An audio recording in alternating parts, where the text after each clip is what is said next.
most prestigious exchange in the world is the New York Stock Exchange, NYSE.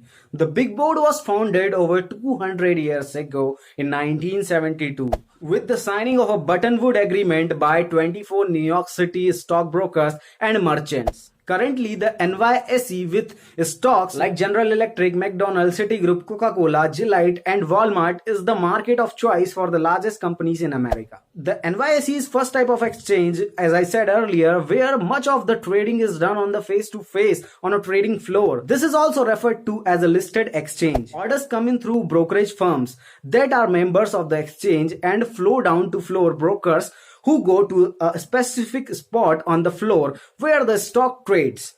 This location, known as the trading post, there is a specific person known as the specialist whose job is to match buyers and sellers. Prices are determined using an auction method. The current price is the highest amount any buyer is willing to pay and the lowest price at which someone is willing to sell.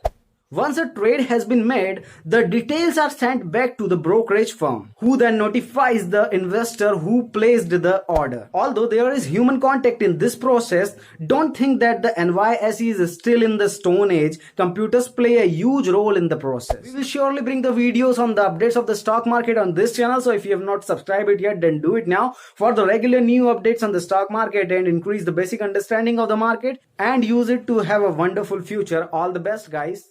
This is Anand Cholkar.